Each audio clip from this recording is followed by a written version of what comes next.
Good morning, student. Today, I come up with a topic that is drug distribution. In last lecture, we have finished with a drug absorption. Okay. Now, after drug absorption, we are going to start with a drug distribution. Now, drug distribution is also a process of pharmacokinetics. It also have an impact on the movement of your drug inside your body.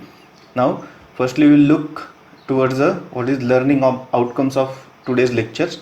Now, after completing this lecture, what you will able to understand? You will able to understand the process of drug distribution, and secondly, you will able to learn the various factors that will affect the distribution process.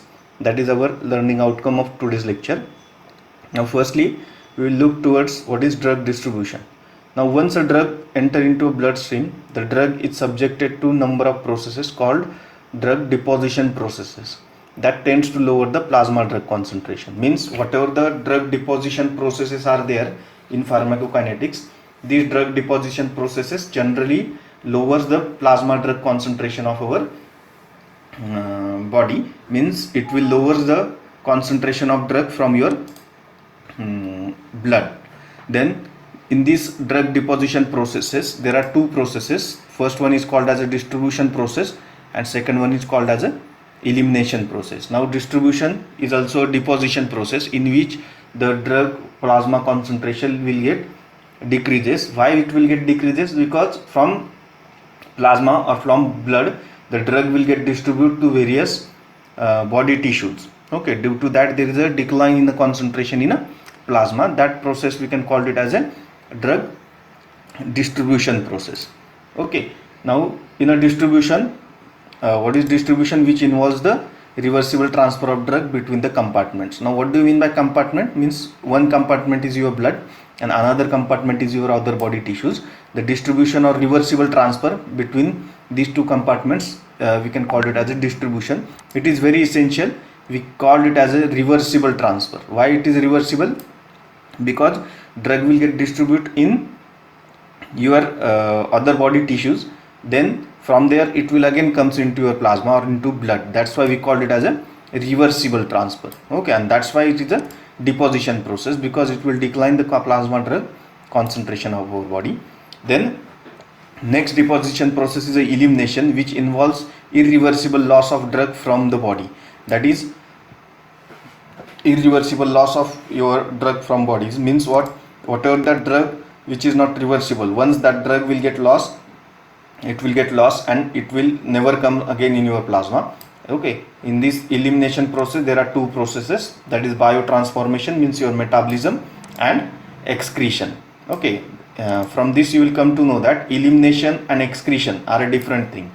Elimination is nothing but a combination of your metabolism as well as excretion. Means in whenever the word comes elimination, it means the drug decline due to metabolism as well as excretion, and when there is a word comes excretion, it means the drug will get excreted by any excretory organs. Okay, this is the particularly drug distribution, and this drug distribution comes under the drug deposition processes. Now, firstly we will look towards the definition of we can say drug distribution. Now, drug distribution is a reversible transfer of drug between one compartment, that is usually or mostly the blood, to the another, that is extravascular tissue. Means whatever the other tissues present in our body, the drug will get transferred from one that central compartment, your blood, to the another compartment, that is whatever the tissues present in our body. That particular thing we can call it as a drug distribution. Now, significance. Why drug distribution is very significant? Then the reason is that the pharmacological action of drug depends upon the concentration at the site of action. Means any drug, if it has to show its action, its concentration at the site of action will play a vital role to show its pharmacological action. That's why the drug distribution is very responsible. Thus, the distribution plays an important role in the distribution shows an important role in onset of action, intensity of action, and duration of action. These are the three parameters or three important significance of your distribution. Then steps in a distribution. Now, how distribution actually occurs? the permeation, the first step of distribution is that permeation of free drug through capillary wall and entry into ECF, that is extracellular fluid. Means whenever the drug will initially get absorbed, okay, into a blood, then free drug present in your blood, and through that blood it will reach to a ECF, that is extracellular fluid of any cell. Okay, then permeation of drug from, second step is the permeation of drug from extracellular fluid to intracellular fluid through membrane of tissue cells. Okay, that is the second step. Means first step, it is from the capillary, whatever your blood capillary wall, through that it will enter into extracellular fluid, and second step, from that extracellular fluid it will go inside the cell, that is intracellular fluid. Okay, that is the two steps, and in these two steps, these are the rate limiting steps are, means on which parameter the, we can say, the rate of drug distribution will depend, that is the rate of perfusion to the ECF. That is rate of perfusion means simply a rate of blood flow or blood flow to that particular organ. What will be the blood flow to that particular organ, we can call it as a rate of perfusion to the ECF. That will first limiting step, it will means drug distribution will depend on this. And secondly, membrane permeability of drug, what will be the permeability of that particular cell for the drug. These two factors will play a vital role in a distribution of your drugs. Then from this simple figure you can we can just visualize how actually distribution process will occur. You know that initially the drug product, when it will get absorbed, it will reach into the plasma. From that plasma or blood, it will get to the extracellular fluid. Okay, then it will get distributed all over the body and reach into the intracellular fluid, that is your site of action. Okay, and finally it will get eliminated. This is the generally overview, or we can see in the next figure, you will get a clear idea about this, that is distribution process. Okay, now consider this is a capillary wall. Capillary wall means this is a blood, the drug from absorption, drug will reach into your blood. Okay, after that the blood vessel capillary wall, this is a capillary wall. Okay, the drug will initially get diffused from blood to the extracellular fluid. Okay, that is ECF, extracellular fluid. Here it is a ECF, extracellular fluid, and then it will cross again cell membrane and it will reach to the intracellular fluid. Okay, that is one way. This is a distribution, but in case of distribution, this transfer is a reversible. Once it will reach into intracellular fluid, it will attach to specific receptor, bind to specific receptor, it will show its action, and then again it will come into ECF and again into a blood. That's why we called it as a distribution process is a reversible process. Now in a distribution process, it is very important that drug molecular size is very important. Okay, now firstly suppose consider the drug size less than 50 Dalton. If there is a drug size which is very less than 50 Dalton, then that particular drug will cross the these two barriers, that is capillary and cell membrane barrier, and get distributed by the mechanism of bulk flow. Okay, if lipophilic drugs are there which is having molecular weight in between 550 to 600 Dalton, then it will get distributed by the mechanism of passive diffusion. And if the drug is polar ionized drug of size greater than or equal to 50 Dalton, then you will require a carrier mediator, or we can say active transport of that particular drugs. Okay, this is all about the distribution process. From this figure you will get a clear idea how drug will get distributed from blood to ECF and from ECF to ICF. Okay, that is intracellular fluid. This is a process of drug distribution.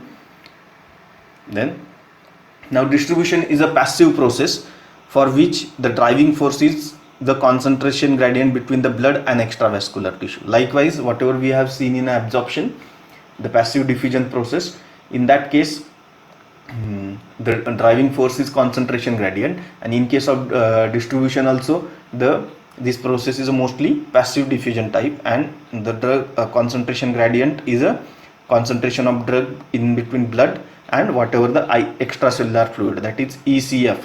Okay, depending on that the drug distribution will occur. The process occur by the diffusion of a free drug until the equilibrium is established. Okay, same thing, whatever the Fick's law is statement, Same statement is here. The process is governed till the equilibrium is established. Then distribution of drug is not a uniform throughout the body. Why? That is the main question. Our body is there, means whenever we are taking a drug, it will not get distributed in equal amount in every organ. Okay, it is having a different amount reach to the different organ. The reason is that the tissues receive the drug from plasma at a different rates and different extent. The reason is that the blood flow, or blood, we also call it as a blood perfusion rate. Okay, in below table you can observe there are certain organs like liver, which is having blood flow 1700 ml per minute, and organ size is a 2.5 kg. The normalized blood flow 680 ml per minute per kg, that is the normalized blood flow to the livers. Then kidney blood flow 1000 ml per minute. Then total organ mass in our body 0.3 kg. Then the normalized blood flow is 3333 ml per minute per kg. That is very important. Okay, then CNS, all central nervous system including your brain, blood flow is 800 ml per minute, organ mass 1.3 and 615. Likewise, these are the various tissues. Depending on that, the drug will get distributed to various, as the blood flow will get varied. Ultimately, the blood which will carry the drug to that particular organ, the amount will get varied. That is the reason the distribution of drug is not uniform throughout the body. Now next we will look towards the factors that will affect the drug distribution. Now first factor is that tissue permeability of drug, means the permeability of that particular tissue, that will ultimately or mostly affect the drug distribution pattern. In tissue permeability there are two factors, that is physiochemical properties of drug, then physiological barrier to the drug, diffusion of a drug. Okay, means physiochemical properties of drug and physiological barriers of drug, barriers for that particular diffusion. That is the first factor. Tissue permeability depends on two, physiochemical properties and physiological barriers. Then second factor is organ size and perfusion rate. Okay, what organ is there, what is its size, what's its volume, how much volume of blood flows to that particular tissue, that will also plays a vital role in a drug distribution, that we are going to see in details. Then third factor is the binding of drug to the tissue components, means we can say drug will get bind to the tissue components. Which are these components? That is blood components, binding of drug to the blood components, we can say the plasma protein blood cells. Okay, and secondly binding of drug to the extracellular components, means whatever the ECF are there, extracellular components are there, if drug will get bind to the extracellular components, that will also play a vital role. Okay, then next last one is a miscellaneous factor, means other factors other than these three factors. There are number of factors which will also impact the drug distribution process. In today's lecture we are going to see in detail tissue permeability of drugs, organ tissue size and perfusion rate, little bit introduction of we can say binding of drug, because to explain this we will require a full lecture, that is plasma protein binding of drugs. Okay, that we will cover in the next lecture. And lastly, in a miscellaneous, there are number of factors that will also we are going to complete today. Means these three factors we are going to complete completely today, that is tissue permeability, organ size and perfusion rate, and miscellaneous factor. And in next lecture we will completely learn about the binding of drug to tissue components. Now firstly we will look towards the tissue permeability of drugs. Now tissue, as we have discussed, tissue permeability of drugs is again depend on the two factors, that is physicochemical properties of drug, the physicochemical properties of drug like molecular size, then pK of your drug, and O/W partition coefficient. These are the three factors, physicochemical factors, that will impact the tissue permeability of your drug. Then secondly, physiological barriers of drug to physiological barriers to diffusion of drug, means various barriers are present in our body. These barriers will also have an impact on drug distribution. Which are these barriers? First one is a simple capillary endothelial barrier, second one is a simple cell membrane barrier, then blood brain barrier and blood CSF barrier, and lastly blood placental barrier, and lastly blood testis barrier. These are the 6 barriers are responsible, or they will, we can say, change the distribution pattern of our cells. Okay, that's why this tissue permeability will get altered due to these barriers, and ultimately due to alteration in tissue permeability, ultimately your drug distribution will also get altered. Now firstly we will look toward the tissue permeability of drug. In that, first, physicochemical properties of drug. In first slide only, whenever we have seen the impact of molecular size on drug, we can say distribution. Now first, molecular size. Molecular weight less than 500 to 600 Dalton easily pass the capillary membrane to extracellular fluid. That we have seen a previously lecture. It is very important. That is, if it is having less than 500 to 600 Dalton, it will easily pass the capillary membrane extracellular fluid. Then penetration of drug from ECF. The penetration of drug from ECF to the cell is a function of mole size, ionization constant, and lipophilicity drug. This penetration will be the depends on a molecular size, then ionization constant, and lipophilicity of drug. The extracellular fluid to cross the cell membrane through aqueous filled channels need particle size less than 50 Dalton. Means those drugs which are having very less particle size, they will get transfer across the membrane by aqueous filled channels. Then large molecular size restrict the drug distribution, but they will get distributed if there is a presence of specialized transport system for them. Okay, these are the impact of molecular size. Important is that the drugs which are having 500 to 600 Dalton, which are having molecular weight less than 500 to 600 Dalton, easily pass the capillary membrane or extracellular fluid. Then the drugs which are having particle size or molecular weight less than 50 Dalton, very small, that are generally get passed through the aqueous filled channel. That is two important point in a molecular size. Then second one, we will look toward the degree of ionization. In degree of ionization, the pH at which the half of drug is ionized is called pKa. Okay, that is called as a pKa. Then a weak acid becomes unionized in a strong acidic environment, and a weak acid becomes ionized in a neutral or basic environment. That is important in case of ionization constant.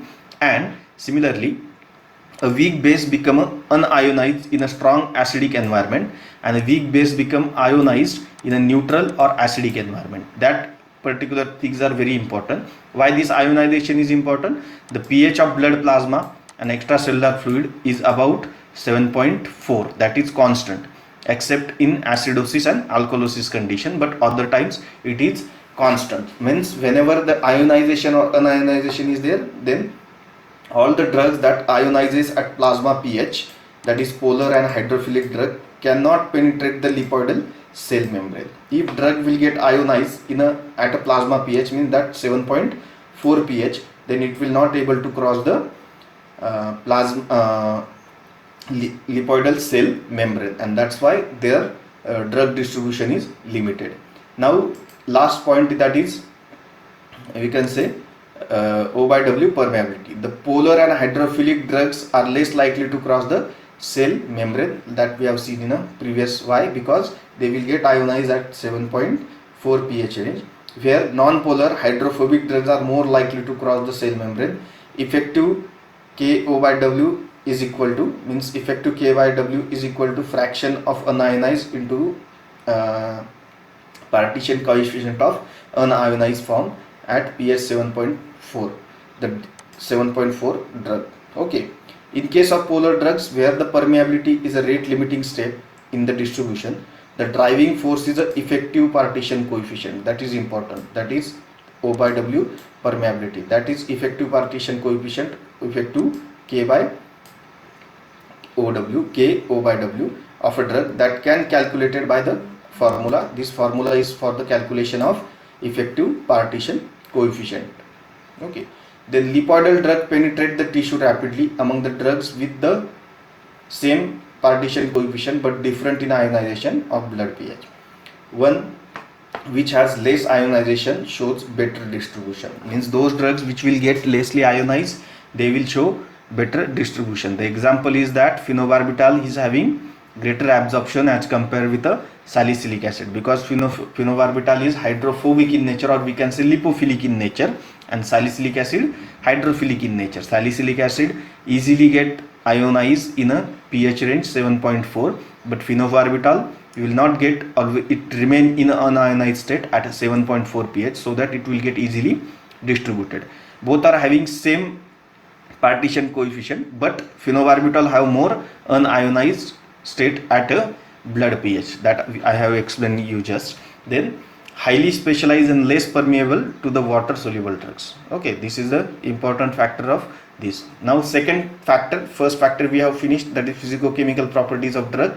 In that, firstly we have seen.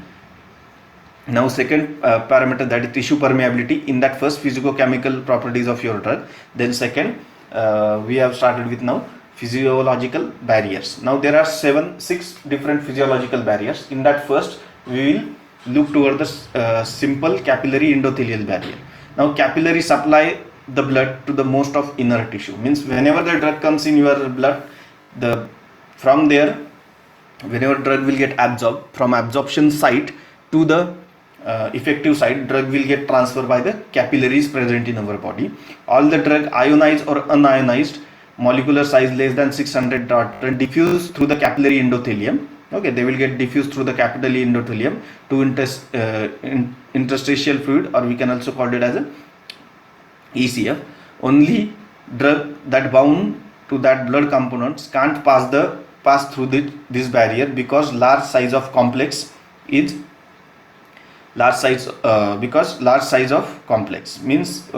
whatever the only drug that bound to the blood components that can't pass. Means if your drug is plasma protein bound, if it will bound to the blood cells, then it will not able to cross, because it will get converted into a macromolecule now.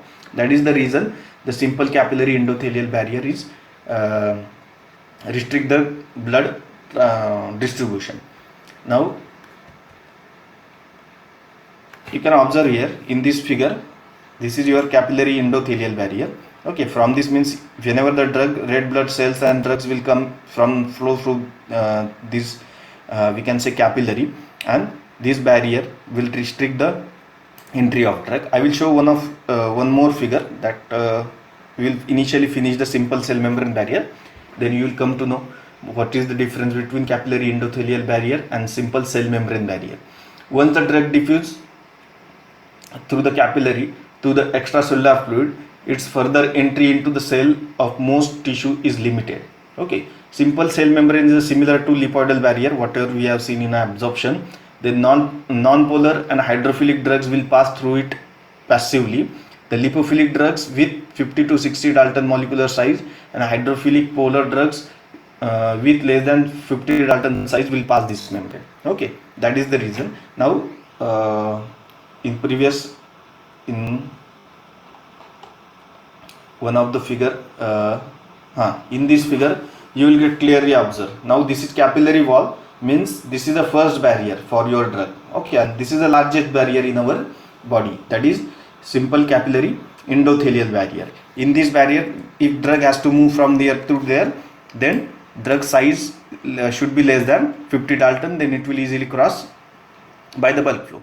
If the drug will pass, if it is a lipophilic drug which is having 50 to 600 Dalton molecular weight, then it will easily cross. If the drug is having protein bound, you can observe here, this is a protein, and drug will get bound to the protein, it will get converted into macromolecule. This particular drug will not able to get cross this particular barrier. That is the reason why protein bound drug will unable to cross the capillary endothelial barrier. Okay, now those drugs which will comes here, okay, those drugs which will come in an extracellular fluid by we can say transferring across the capillary endothelial capillary barrier, then it has to pass through the cell membrane. Okay, and this barrier is called as a lipoidal cell membrane barrier. Okay, this is the cell membrane barrier. Now those drugs which are having 50 Dalton size, less than 50 Dalton, they will easily get cross that cell membrane barrier. Those drugs which are lipophilic, again which is having molecular weight 50 to 600 Dalton, they will also easily get crossed this barrier by passive diffusion. But the polar or ionized drug of a size greater than or equal to 50 Dalton, they will get transport by, if there is a presence of any specialized transport system, then by the active transport. If there is a no presence of specialized active system, then these drugs will not able to get cross this barrier. These are the two barriers initial: capillary wall barrier and cell membrane barrier, and these are the largest barrier present in our body, because the capillary cell wall and cell membrane barrier is present in everywhere in our body. Okay, that's why we can say that it is the largest largest we can say barrier present in our body. Now we will look towards the next, that is simple cell membrane barrier. Okay, that I have just explained you. The molecular size less than 50 Dalton, transfer by the bulk flow. Then molecular size 50 to 600 Dalton for a lipophilic drug, it will transfer by the passive diffusion. Molecular size greater than 50 Dalton for polar ionized drug, active transport system is required, otherwise it will not get transferred across the cell membrane barrier. Now important barrier is that the blood brain barrier. Now likewise, whatever our capillary endothelial barrier and cell membrane barrier, the blood brain barrier is the strongest barrier. Okay, it is the strongest barrier, means it is very difficult for the drugs to cross the blood brain barrier, and these barriers are present in our body is simply to protect our vital organs from the certain xenobiotics. Okay, for that reason there is a presence of certain barriers at certain locations. Means brain is a we can say very vital organ of our body, which will controls all over the functioning of our body. That's why to protect the brain has a covering which is called, we can call it as a blood brain barrier, and it is a composition of these two, that is glial cell, basement membrane, and capillary endothelium. This capillary endothelium is similar like your general capillary endothelium. Means if drug has to cross this barrier, it has to cross initially capillary endothelial, then basement membrane, then glial cell, and then it will enter into extracellular fluid. Okay, and from this extracellular fluid it has to now reach to the brain. Okay, that is the strongest barrier of present in our body. We can call it as a BBB, that is blood brain barrier. Then highly lipid soluble drugs are only able to cross this barrier. Now we will look in a detail about this blood brain barrier. Capillary in a brain is highly specialized and much less permeable to water soluble drugs. That is a basic thing. Means if you want to drug should get across the blood brain barrier, then the drug should have high lipophilicity, then and then only drug will cross the blood brain barrier. Then endothelial cells tightly bound with each other by intracellular junction. Then astrocyte present at the base of the endothelial tissue and act as a supporting material. It form an envelope around the capillary, thus intracellular passage get blocked. Then lastly, the blood brain barrier is a lipoidal barrier, thus the drugs with having high partition O/W partition coefficient diffuse passively. Others moderately lipid soluble and partially ionized molecules pass very slowly. Means drug should have a high O/W partition coefficient.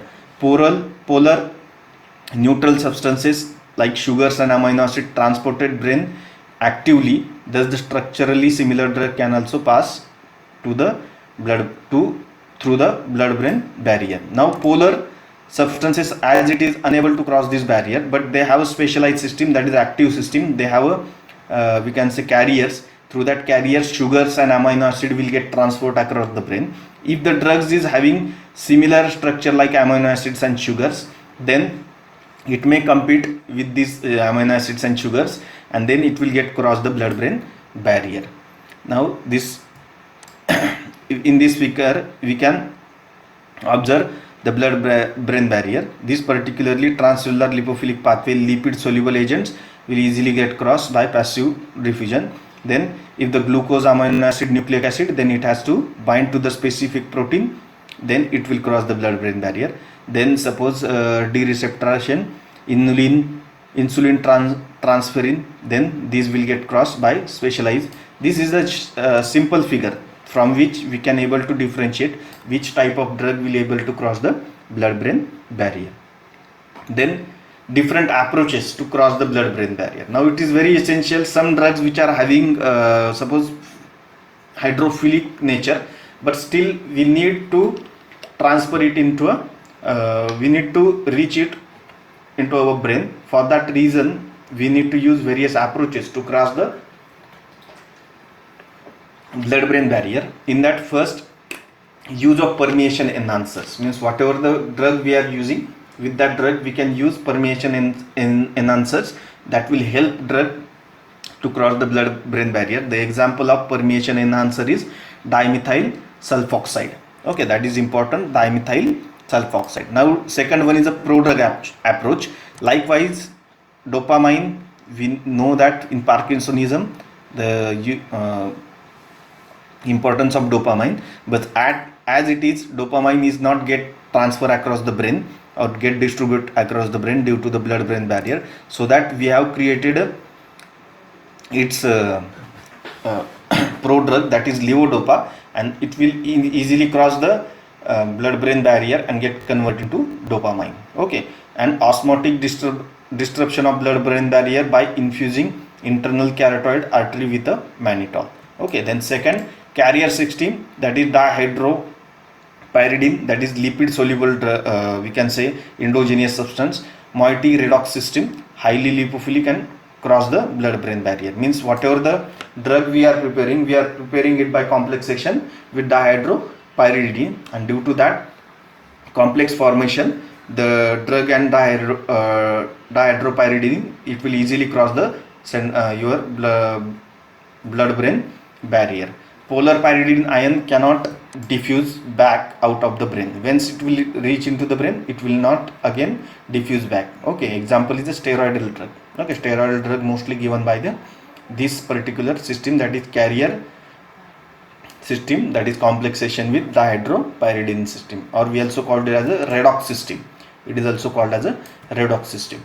Then fourth barrier is cerebrospinal fluid, that is blood CSF barrier. Now in blood CSF barrier, again this is a, we can say after blood brain barrier, this is the strongest barrier in the body, that is blood CSF barrier. In that you can observe that initially drug in a blood, that is highly lipid soluble drug, it has to cross the capillary endothelial, and then it has to cross the choroidal cells, that is tight intracellular junctioning present in a cerebrospinal fluid around the spinal cord, and then drug has to reach into the cerebrospinal fluid. Okay, then cerebrospinal fluid barrier, generally capillary endothelial cells have an open junction or gaps, so the drug flow freely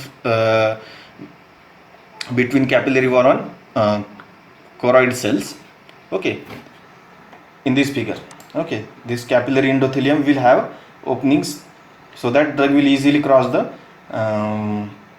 capillary endothelium barrier, and it will reach into ECF. But secondly, choroid plexus, the major component of CSF barriers, choroid cells, which are joined with each other by tight junctioning, forming with a blood CSF barrier similar to permeability of blood brain barrier. Means whatever these tight junctioning form, this tight junctioning is similar to your blood brain barrier. Then highly lipid soluble drug can easily cross the blood CSF barrier, but moderately soluble and ionized drug permeate very slowly. Mechanism of drug transport is similar to CNS, that is and CSF, but the degree of uptake may be vary significantly. Now in this you can observe blood brain ECF barrier extracellular, and this is CSF barrier.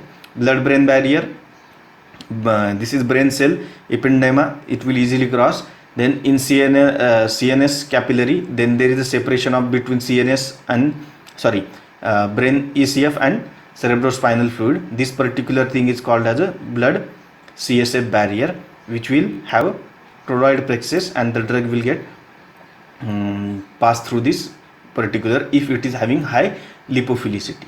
Then next one is a placental barrier. As you know that this is not a permanent barrier in our body. Whenever there is a pregnancy arise, the placental barrier will also available. Now you can observe here, this is the actual placental barrier, we can say.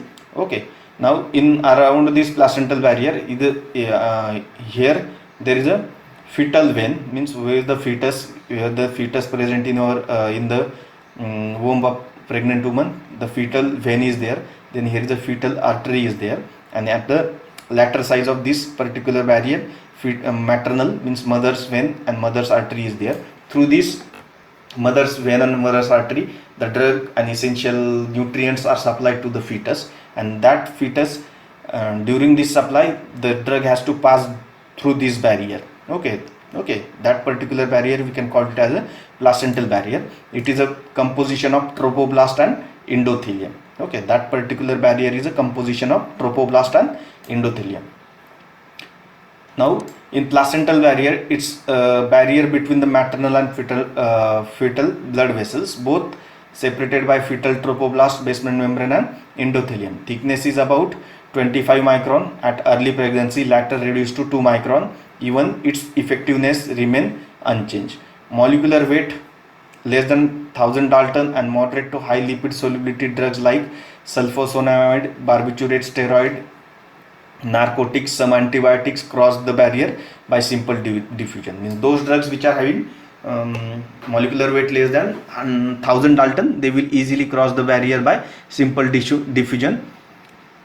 Then essential nutrients for fetal growth transferred by the carrier mediated process. Means if the essential nutrients which are having molecular weight greater than 1000 Dalton, then it will get cross that barrier by carrier mediated process. Immunoglobulins are transferred by the endocytosis. Means whatever the, we can say, immunity cells, that is immunoglobulins, that will get transferred by the endocytosis process. Means that will engulf the or drinking or eating of that particular immunoglobulins, and then it will get passed through the fetus from mother.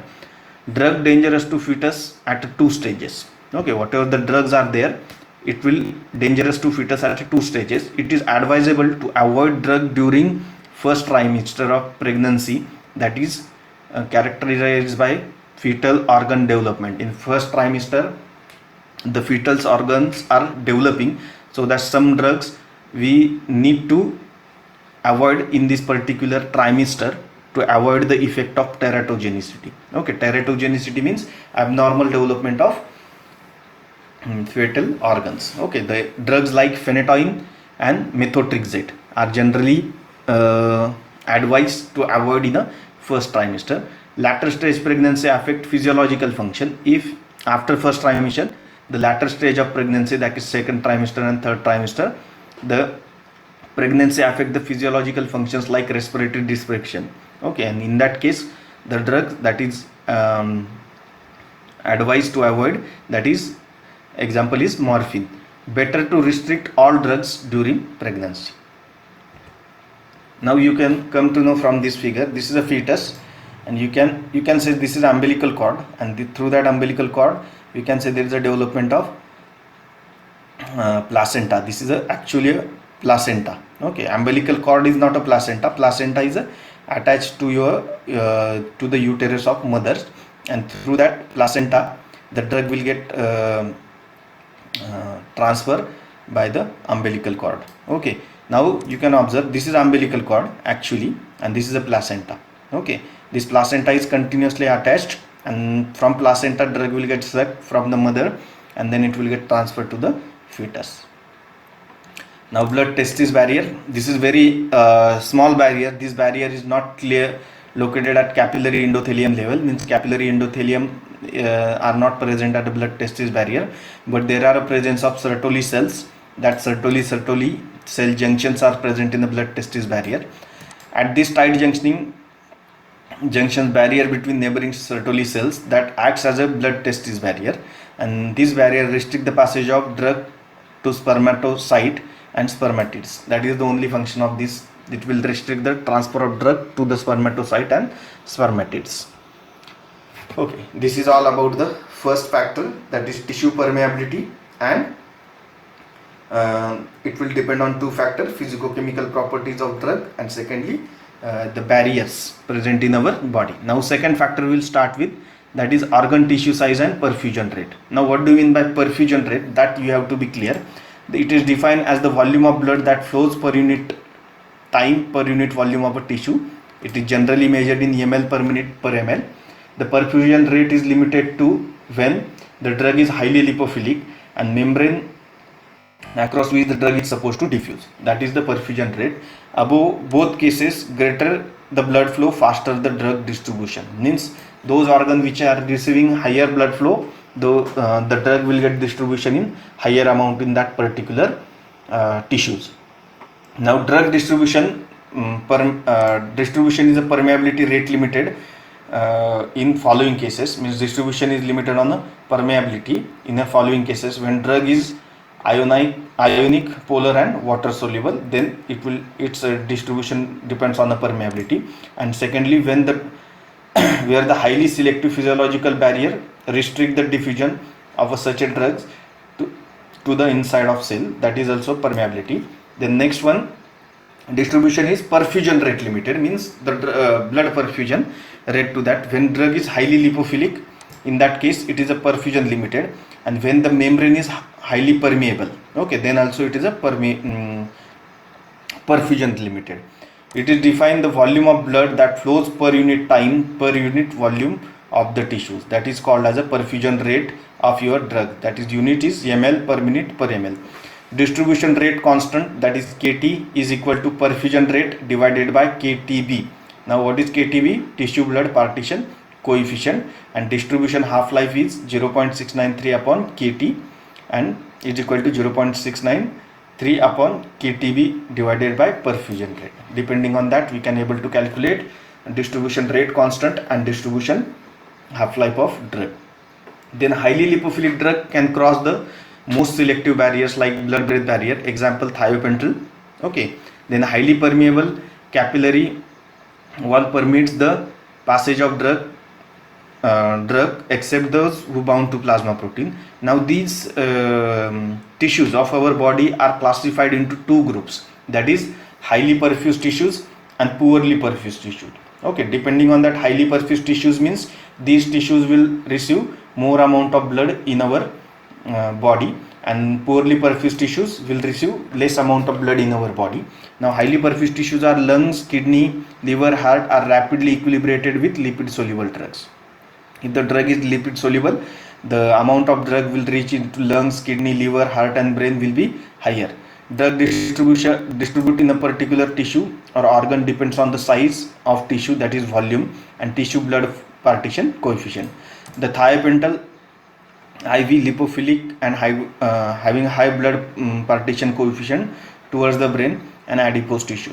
But the brain is the highly perfused organ, so the drug is distributed fast and shows rapid onset of action than poorly perfused adipose tissue. Adipose tissues are poorly perfused. Then bone tissues are also poorly perfused tissues. Okay. The next point, we will start with the binding. This is second factor that we have seen, organ tissue size and perfusion rate. Then third factor that we will just look at certain introduction for this, and remaining part we will separately cover in a next lecture. Okay. Now binding of drug to the tissue components. Now firstly, binding of drug to the tissue component, there are two tissue components. Firstly, binding of drug to the blood components. In that two, firstly plasma protein binding and secondly blood cell binding. In plasma protein binding, drug will get bind to the 6 type of plasma protein, that is human serum albumin, that is HSA, then alpha-1 acid glycoprotein, then lipoproteins, then alpha-1 globulins, alpha-2 globulins, and lastly hemoglobin. These are the various plasma proteins, means protein present in your blood. If drug will get attached to this plasma protein, then they will have a limited distribution. How they will limit the distribution, that we will see detail in the next lecture. Then human serum albumin, generally all types of drug will get attached to the human serum albumin. Alpha-1 acid glycoprotein, generally basic drugs like imipramine will get attached to this. Then lipoprotein, generally basic lipophilic drugs like chlorpromazine will get attached to this. Alpha-1 globulins, steroids like cortisone, vitamin B12 get attached to alpha-1 globulins. Alpha-2 globulins, all water insoluble vitamins, that is ADEK, and cupric ions will get attached to alpha 2 globulins, and lastly hemoglobin, generally phenytoin and phenothiazides will get attached. Now second in binding of drug to blood components, first is plasma protein binding, second is blood cell binding. In blood cell binding, firstly binding with the RBCs, 40% of blood is comprised with the RBC, then drug like phenytoin, phenobarbital binds to hemoglobin, imipramine, chlorpromazine binds to the RBC cell wall, means they will bind to the RBC cell wall. Then major component of RBC is the RBC comprise 3 component in which the cell can bind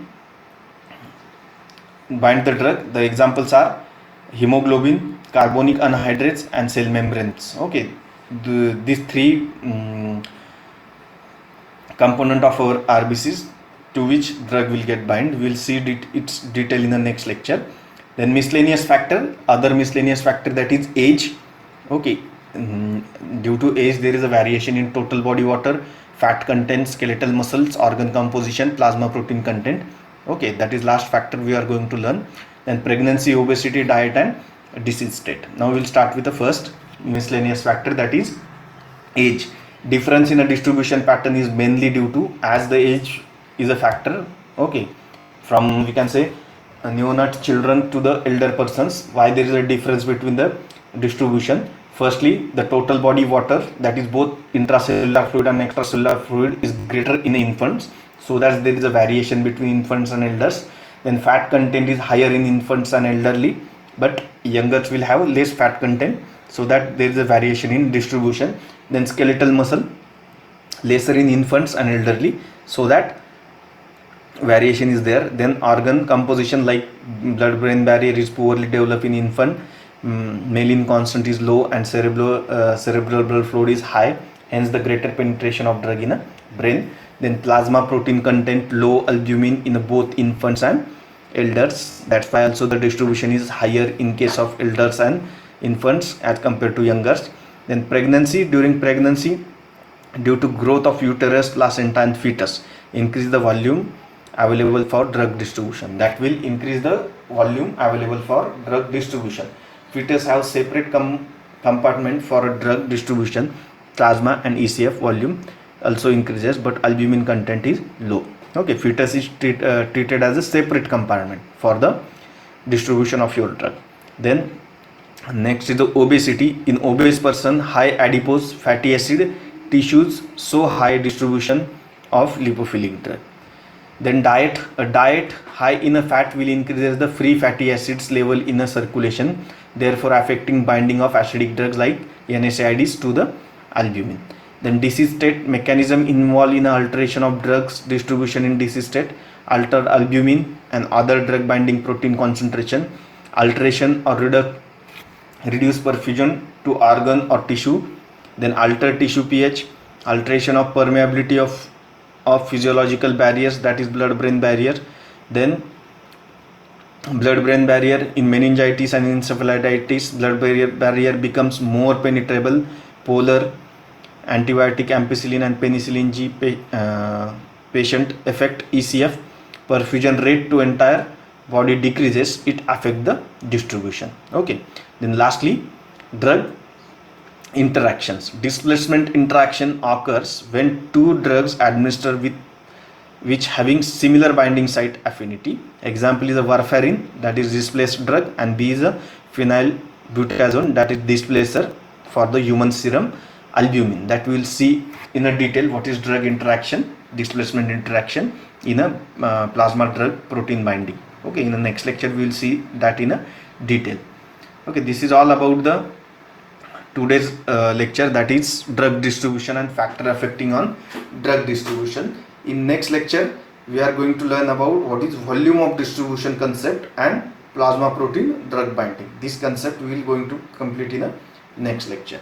This is all about the drug distribution.